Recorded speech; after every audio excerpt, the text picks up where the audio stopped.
네, 오늘은 불신앙과 그 행동을 잘 다루어서 변화된 삶, 축복의 삶을 이루자, 이런 주제로 말씀을 드립니다.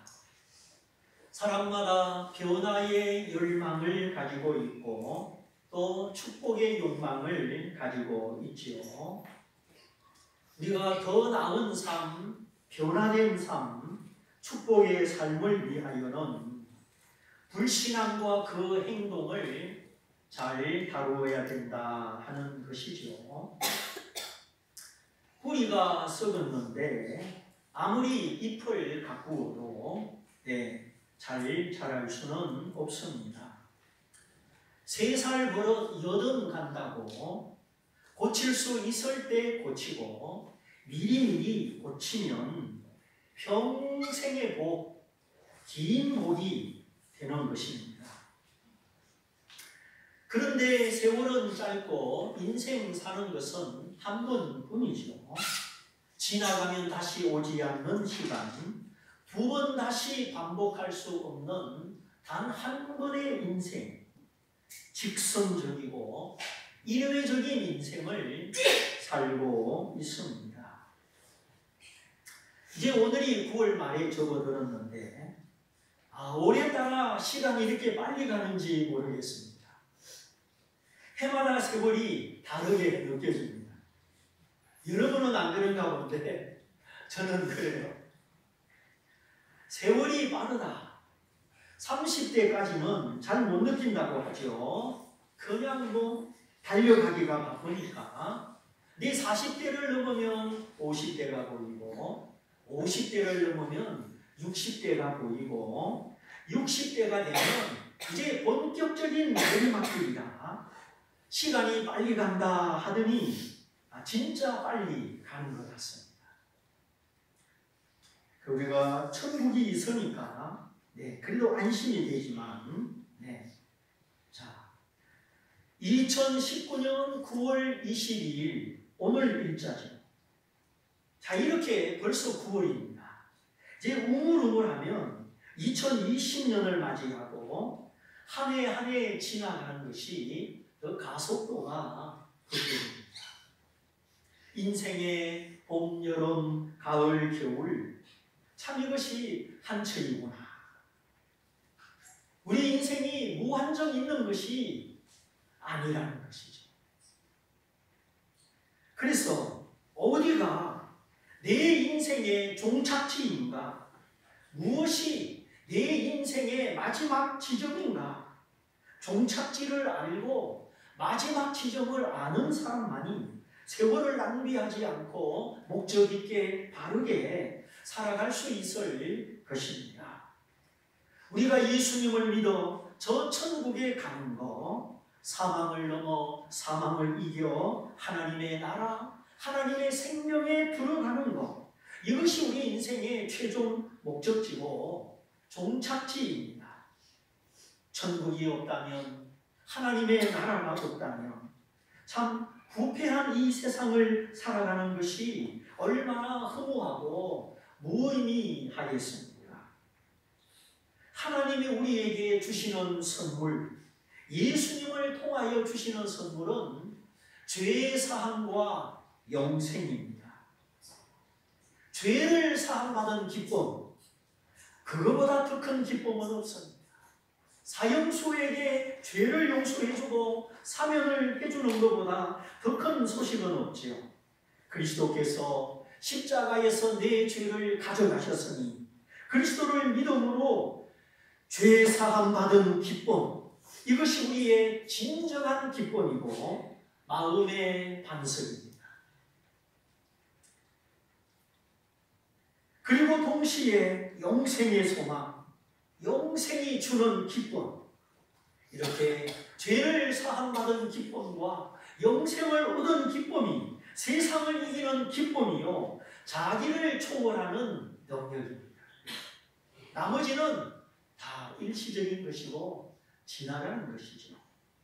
문제는 이 기쁨이 우리 안에 머물러야 되고 그 기쁨으로 인한 열매가 맺어져야 된다 하는 것이죠. 하나님의 기쁨 내 속에 머물러야 되고 그 기쁨 때문에 우리가 좋은 열매를 맺어야 된다. 포도나무, 사과나무도 어린 묘목을 심으면 죽지 않고 자라는 이상 열매를 맺습니다. 열매는 주인에게 기쁨이요 모든 사람에게 기쁨입니다. 이렇게 기쁨이 기쁨을 낳고 생명이 생명을 낳는 것이죠. 하나님의 구원, 하나님의 사랑은 이론이 아닙니다. 우리의 속사람을 살리고 생각을 고치고 우리의 삶을 바꾸는 실제요 능력입니다. 어린 묘목도 자라서 열매를 맺는데 하나님의 생명을 받은 내가 열매를 맺지 못한다. 이건 그 사람이 영적으로 죽었든지 병들었든지 아니면 미숙하든지 셋 중에 하나입니다. 교회를 다니면서 생명이 없다, 열매가 없다. 이건 가장 불행한 사건입니다. 그 마음이 미련하고 완고하여서 아직도 하나님의 빛을 가로막고 진심으로 주님을 영접하지 않았기 때문이죠.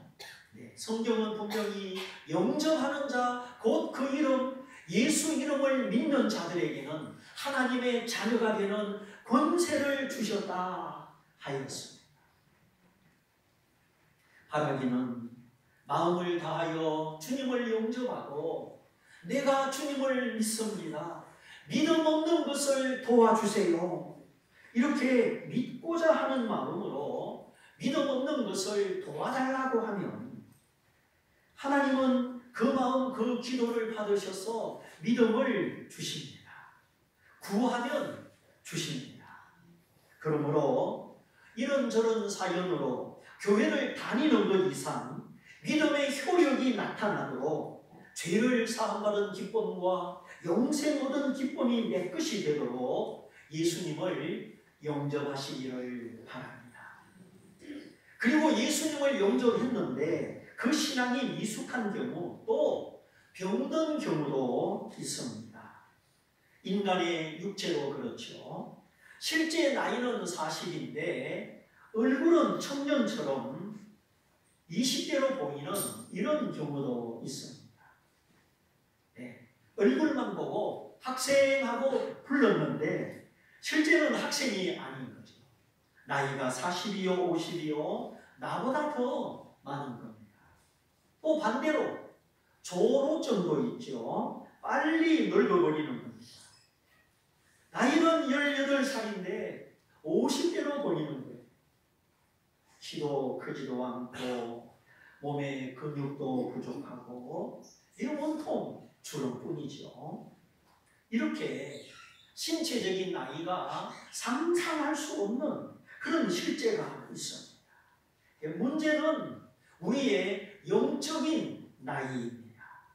영적인 성숙과 영적인 미숙.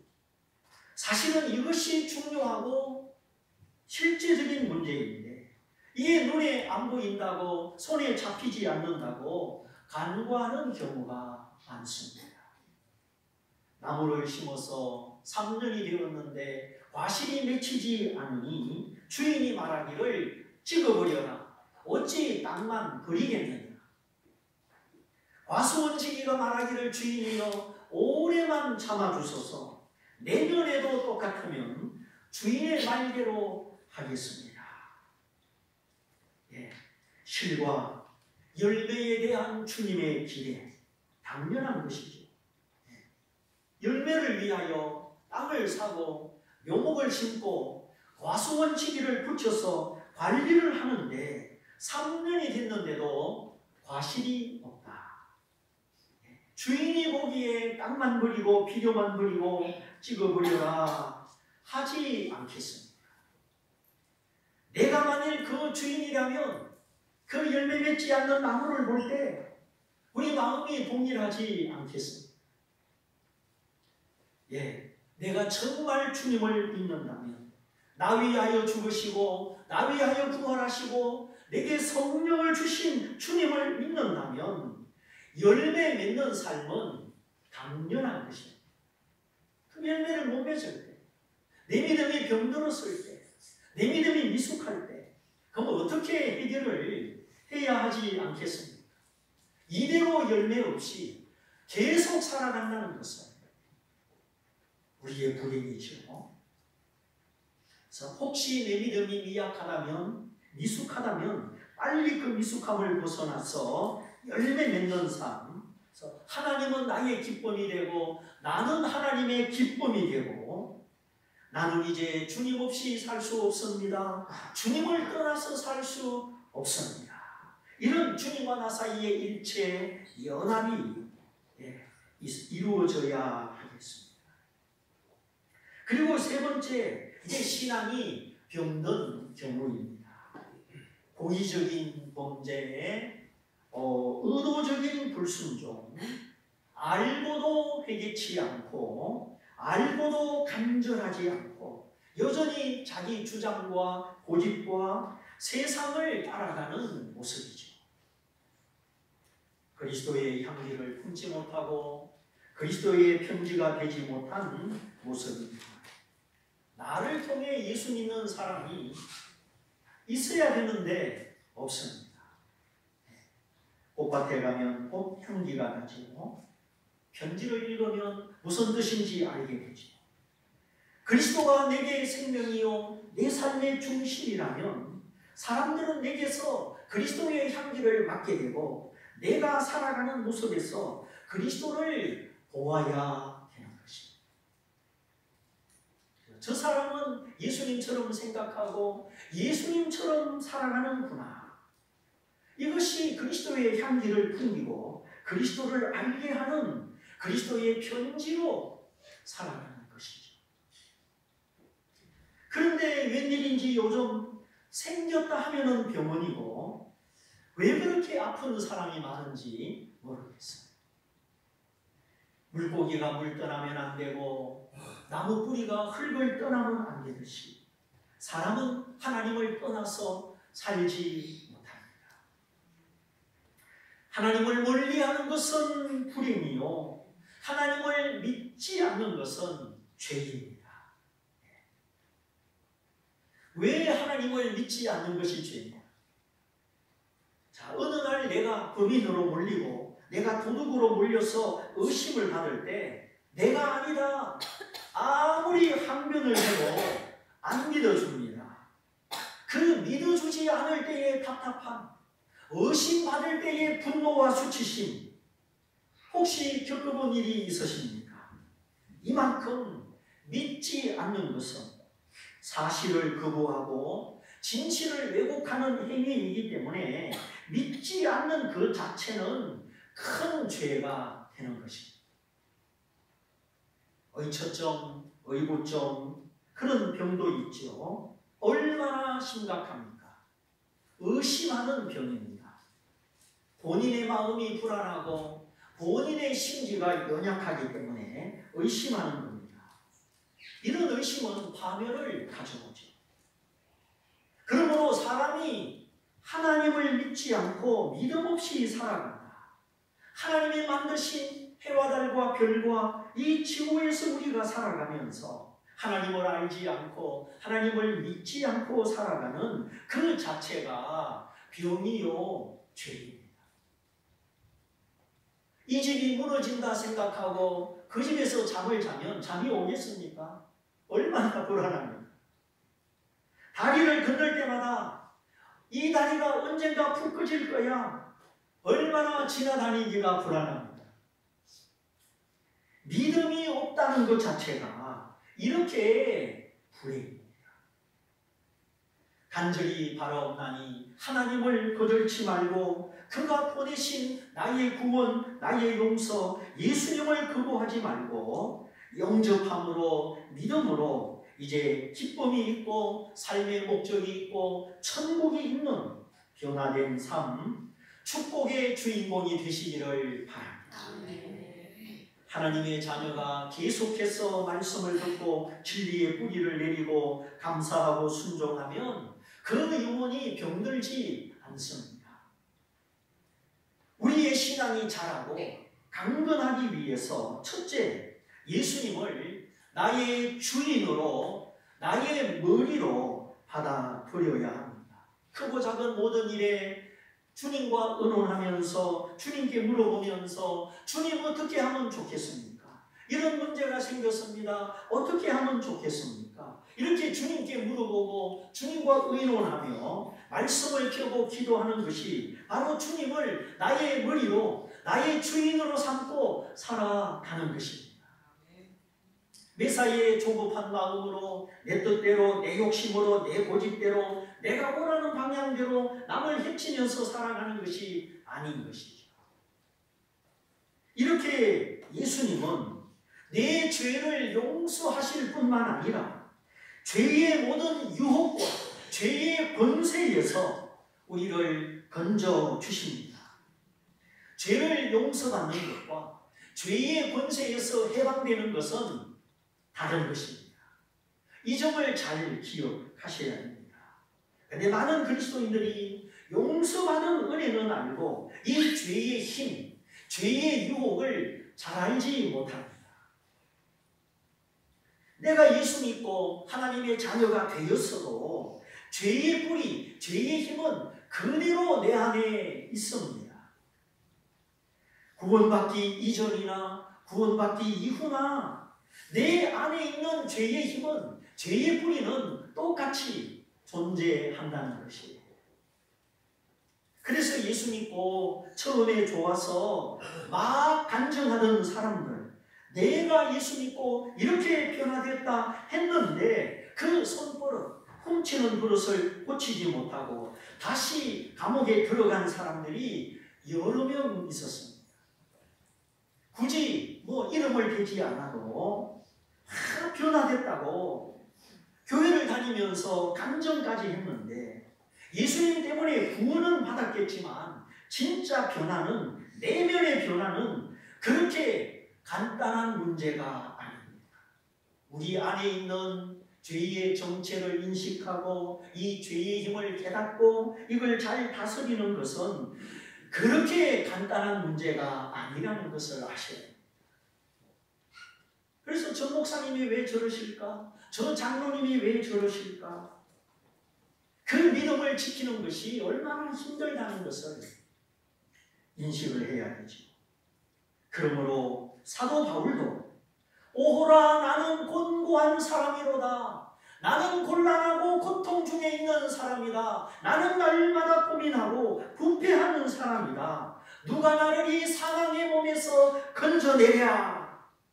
선을 행하기 원하나 마음으로 바라고 원하는 것뿐이지 실제 선을 행할 능력은 없도다. 더 나아가 이렇게 말했죠.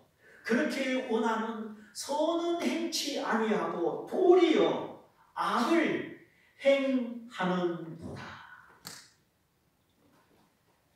이것이 그리스도인의 단식이고 구원받은 성도의 단식입니다. 그 위대한 사도 바울이 구원받은 사람이 로마서 7장에서 이렇게 심각하게 단식하고 고민하죠. 그래서 하나님의 나라에 위대한 성자는 아무도 없습니다.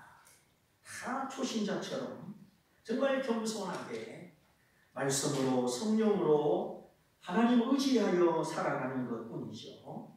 자, 그러면 해답이 없느냐? 해답이 있습니다. 바로 로마서 8장이죠. 예, 그러므로 로마서 7장에 있는 신자는 이제 로마서 8장으로 넘어가야 됩니다. 나의 의지의 연약함, 나의 결심의 부족함을 깨닫고 정말 하나님의 은혜가 아니면, 성령의 도우심이 아니면 나는 의를 행할 수 없구나, 나는 하나님 뜻대로 선을 행할 수 없구나, 이런 간절한 마음을 가지고 이제 성령 하나님을 전적으로 의지해야 하는 것입니다. 생명의 성령의 법이, 살리는 법이 너를 죄와 사망의 법에서 해방하였느니라. 예, 반드시 죄를 짓게 되고 반드시 사망을 당하는 법, 피할 수 없는 법, 그게 죄와 사망의 법입니다. 돌멩이를 물에 떨어뜨리면 반드시 빠지죠. 부력이 받쳐주지 않으면 반드시 떨어집니다. 하나님의 성령의 은혜가 나를 받쳐주지 않으면 우리는 구원받았거나 구원받지 않았거나 반드시 죄를 짓고 사망에 떨어집니다. 이게 바로 죄와 사망의 법입니다. 법이란 것은 모두에게 다 적용되죠. 피해가지 않죠. 그래 해 아래 있는 인생이 행복하지 못하고 곤고한 것, 곤란과 고통을 느끼는 것은 사람이 죄와 사망의 법 아래에 있기 때문입니다. 이 죄의 사슬을 끊고 하나님의 의를 행하게 하는 것, 그것이 생명의 성령의 법입니다. 예수님께서 우리에게 성령을 보내셔서 이제는 죄의 유혹을 이길 수 있는 이 새로운 법을 허락하여 주셨습니다. 근데 이 법을 우리가 잘 알지 못하고 믿지 않고 사용하지 않으니까 그것이 이제 우리의 부족한 것입니다. 죄의 유혹을 이기게 하시고 죄의 힘을 소멸시키는 성령, 그 성령이 나의 머리가 되고 나의 인도자가 되면 나는 약하지만 성령으로 말미암아 죄의 사슬을 끊는 것입니다. 내가 변화되는 것입니다. 그러므로 이는 주 예수께 복종해야 되고 예수의 영 성령께 순종해야 합니다. 주님의 작은 음성을 크게 듣고 기도할 때 마음의 감동을 붙잡고 더 기도해야 하죠. 주님이 우리의 머리가 되려는 것은 우리의 폭군이 되시려는 것이 아닙니다. 우리 안에 계셔서 죄의 유혹과 죄의 힘을 이기게 하시고 우리를 도우시려고 주님은 우리의 머리가 되기를 원하십니다. 그런데 예수님을 믿고 구원은 받았는데 여전히 하나님과 다투고 주께 복종하지 않고 성령님을 의지하기보다 불안과 근심 속에 자신의 머리, 자신의 꾀를 의지하여 살아가는 사람들이 많습니다. 그래서 판판히 죄의 유혹에 넘어가고 죄의 권세에 복종합니다. 그러한 삶이 피곤하고 불안하고 어정쩡하고 복되지 못하죠. 그런데도 하나님은 꿈에 나타나서 야단치거나 어떤 크다란 사건이나 중한 질병이나 그런 걸 내려서 당장 고쳐주지 않습니다. 왜 그러느냐? 하나님의 징계로, 사랑의 징계로 받아들일 만한 신자가 있는가 하면 그걸 못 받아들이는 신자가 있기 때문입니다. 사람을 사랑하고 아끼는 마음으로 야단치고 훈계해도 그렇습니까? 감사합니다. 받아들이는 사람이 있는가 하면 네가 뭔데 하면서 안 받아들이는 사람도 있잖아요. 그래서 그 사람에게는 뭔가 말을 못 해주는 겁니다. 나무도 그래요. 옮겨 심어서 그 정원의 중앙에 멋있는 나무를 만들어 주려고 옮겨 심어서 잘 자라는 나무도 있지만 뿌리가 약해서 옮기다가 죽는 나무도 있습니다. 다 자기 탓이고 자기 믿음의 그런 문제죠. 그래서 제가 가만히 보면 병원에 입원하고 어려움을 당하고 때로는 생사의 갈림길까지 갔다 오고 그래서 하나님의 손을 받아들이고 하나님께 항복하고 나를 죽이고 육을 죽여서 새 사람 되는 사람, 영의 사람이 되는 사람이 있어요. 그런데 하나님이 그렇게 만들어 주시려고 그런 일을 허락해도 별로 달라진 것이 없고 옛날이나 지금이나 비슷한 사람도 있어요. 그러니까 이제 내어버려 두시는 겁니다. 그래, 네 욕심대로, 네 고집대로 한번 해봐라. 더 이상 하나님이 야단도 안 치고 쓰다듬어 주시지도 않고 그냥 내버려 두시는 신자. 이게 얼마나 무서운지 아십니까? 그게 평안이 아니죠. 하나님이 나하고 통하지 않으니까 그냥 내어버려 두십니다. 하나님 말씀을 들을 줄을 모르니까. 자식도 그러잖아요. 아무리 사랑과 인내로 고치려고 해도 안 따라와요. 부모 말을 안 들어요. 계속 자기를 고집해요. 그래서 부모는 그 자식을 어떻게 할 수 없이 내버려둡니다. 아주 버린 건 아니지만, 완전히 포기한 건 아니지만, 너무나 완고하고 너무나 미련하기 때문에 일시정지 버튼을 누르면 소리가 안 나지. 그렇게 내버려 두시는 겁니다. 가지 마라. 내 백성을 저주하러 가지 마라. 모압 왕이 아무리 많은 돈과 권세를 준다 해도 내 백성 이스라엘을 저주하지 마라. 그런데 발람 선지자가 어떻게 했습니까? 모압 왕의 사신들이 한 번, 두 번 찾아와서 돈을 주고 권세를 약속하니까 그 마음이 돈 욕심, 권력의 욕심이 있어서 끌려가는 겁니다. 어떻게 선지자가 하나님의 백성을 저주하러 갑니까? 하나님이 가지 말라고 말렸는데도 불의를 행하면서도 그 돈과 권세에 끌려서 이 발람 선지자가 가는 거예요. 그래 당나귀 타고 가는데 앞에 천사가 큰 칼을 빼들고 서 있습니다. 근데 발람 선지자는 그 천사도 보지 못하고 애꿎은 당나귀만 막대기로 때리죠. 당나귀가 입을 열어 말을 해도 소용없습니다. 욕심을 통한 죄의 유혹이 이렇게 무서운 거예요. 당나귀가 피하지 않았다면 아마 발람은 천사의 칼에 죽었을지도 모릅니다. 여러분은 욕심을 이기셨습니다.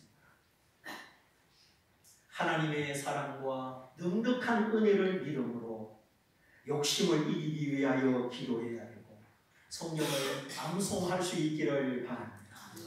욕심이 잉태하면 죄를 낳고 죄가 자라면 사망을 낳습니다. 집에 대한 욕심, 차에 대한 욕심, 외모에 대한 욕심, 자랑하고 싶은 욕심, 이 욕심이 얼마나 끈질기고 그 뿌리가 얼마나 강한지, 그러므로 우리는 계속 말씀을 듣고 말씀을 공부하고 말씀이 내 안에 있어야 합니다. 그 말씀이 나를 지배하고 나의 주권자, 나의 머리가 되어야 하는 것이죠. 욕심에 휘말린 발람 선지자,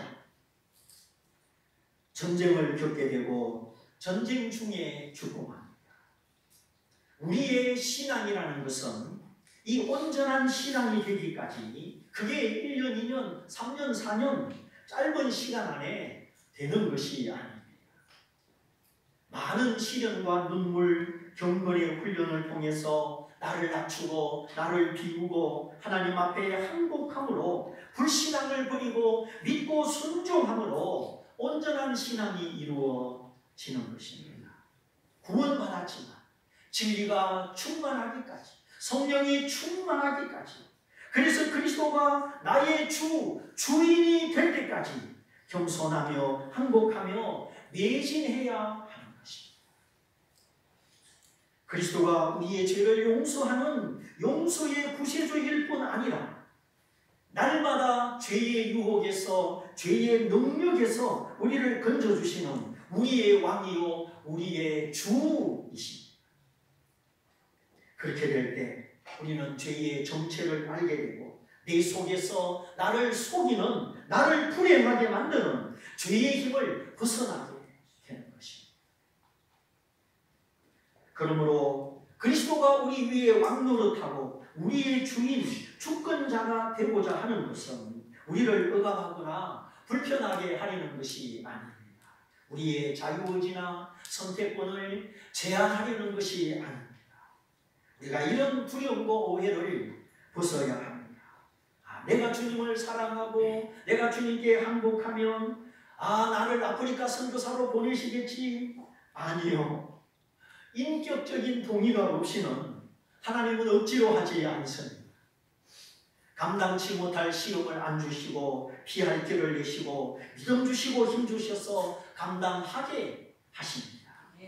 나는 온유하고 겸손하니 나의 멍에를 메고 내게 배우라. 주님은 온유하고 겸손한 분입니다. 주님은 억지로 하는 분이 아닙니다. 우리를 손에 되게 하는 분이 아닙니다. 우리의 마음이 너무 좁고 상처가 많고 두려움이 많아서 우리가 마음문을 열지 못하고 우리가 주님을 믿지 못하는 것입니다. 정말 믿어도 되는 분인데 우리가 주님을 다 믿어드리지 못합니다. 그러나 성경의 전반적인 가르침은 우리의 죄를 용서하신 주님은 용서 이상 그 죄의 굴레, 죄의 사슬, 그 죄의 유혹과 권세를 깨뜨리고 우리에게 진정한 자유, 죄를 이기는 자유를 주시려고 우리에게 다가오십니다. 우리의 머리가 되고 우리의 인도자가 되기를 원하십니다. 그러므로 골로새서 2장에서 가르치는 대로 구원받았지만 이전이나 지금이나 죄의 힘이 우리 안에 똑같이 있다는 것을 깨닫고 이 죄가 하나님과 나 사이를 가로막아 정말 예수 믿는 그 재미, 그 자유, 그 능력을 가로막고 있구나. 이거를 깨닫고 용서 이상 죄로부터 자유를 주시고 이제 의의 기쁨, 의의 길로 인도하시는 이 하나님의 깊은 사랑과 의도를 알아서 예수 그리스도를 나의 머리, 나의 주인으로 모시고 살아가시기를 바랍니다. 한 번만에 안 되면 또 연습하고 또 기도하고 내가 또 실패했구나. 주님을 머리로 내가 모시지 못했구나. 또 회개하고 또 기도하고 그래서 내게 주님의 자유, 주님의 능력이 부어질 때까지 계속하는 것입니다. 기독교는 복받고 병 고치고 그런 것이 주 목적이 아닙니다. 죄를 사함받고 죄의 정체를 알고 은밀하게 나를 속이고 멸망으로 이끌어가는 죄의 유혹과 권세를 이기는 것입니다. 아무도 할 수 없는 것을 하나님만이 이렇게 하십니다. 이것이 복음이요 우리의 믿음입니다. 이렇게 우리가 죄의 힘을 이기면 복받고 병 고치는 것은 다 따라옵니다. 저절로 따라오는 줄 믿으시기를 바랍니다. 이것이 그리스도의 복음이고 기독교입니다.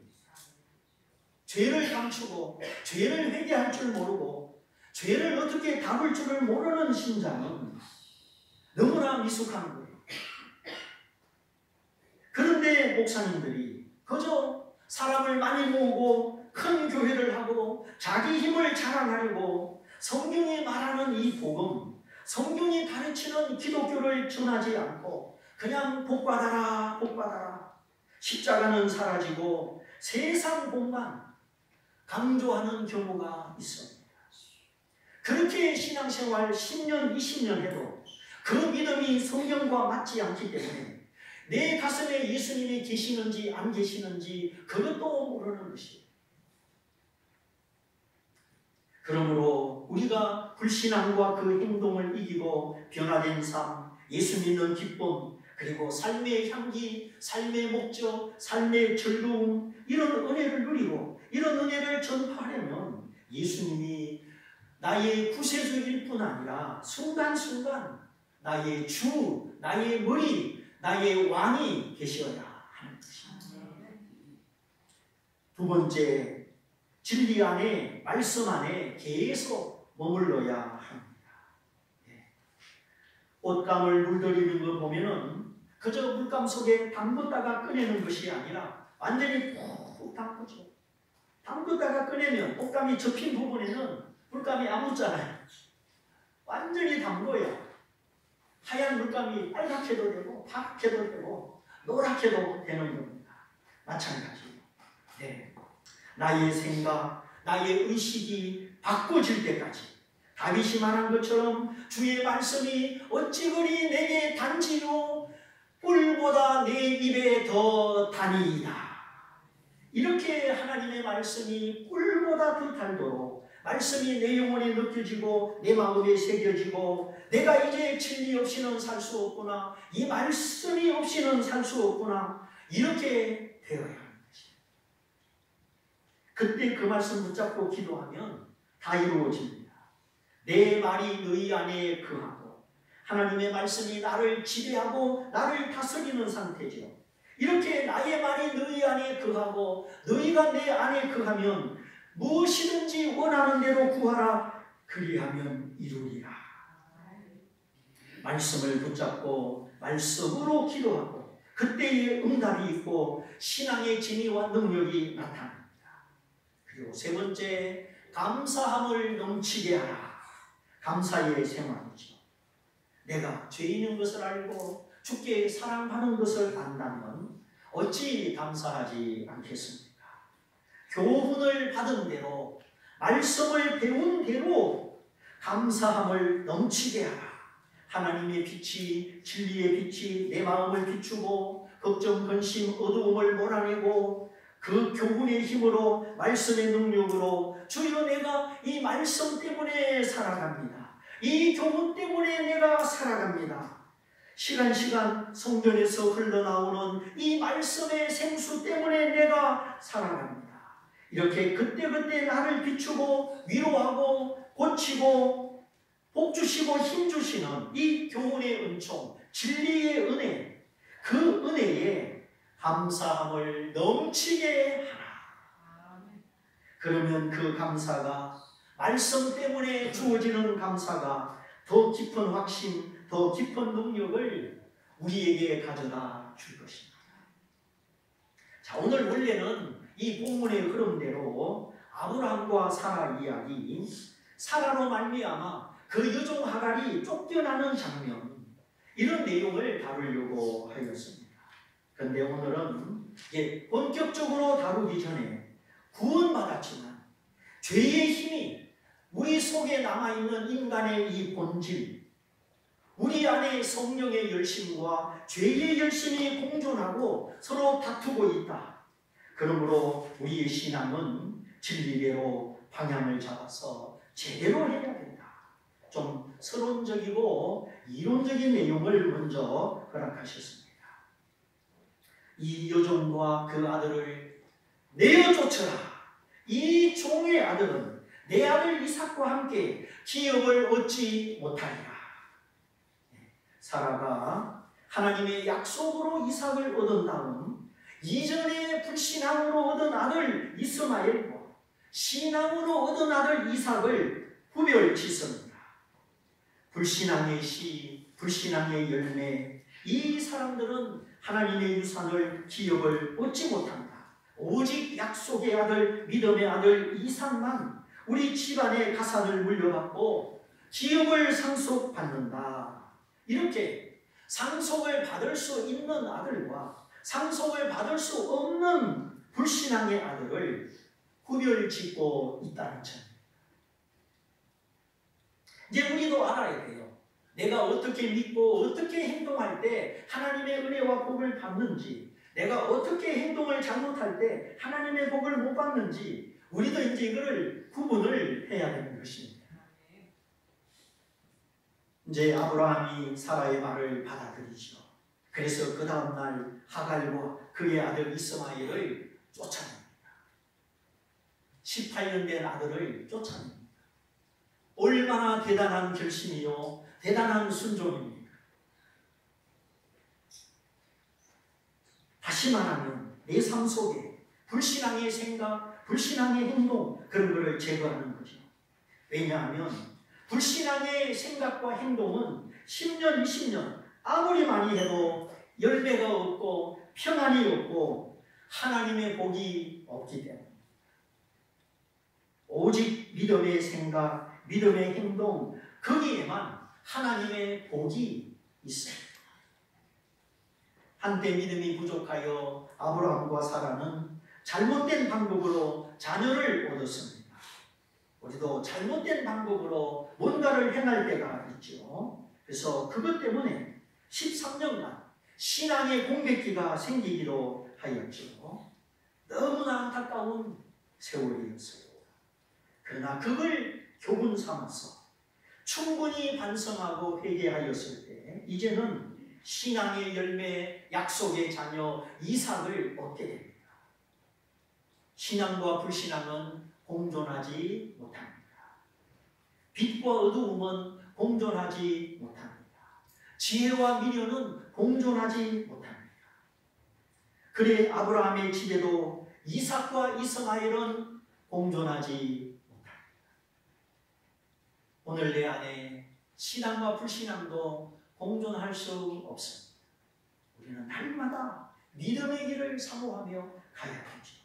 그래서 오늘 우리도 지난날 불신앙의 생각과 행위를 다 부숴버리고 이제 주님을 왕으로 모시고 그 진리의 단맛, 그 말씀 안에 머물고 교훈이 주는 기쁨, 말씀이 주는 이 감사를 넘치게 하여서 두려움과 불신앙을 벗어버리고 이제 신앙의 힘으로, 말씀의 힘으로 하나님의 열매, 하나님의 기업이 풍성하게 되시기를 주님의 이름으로 축원드립니다.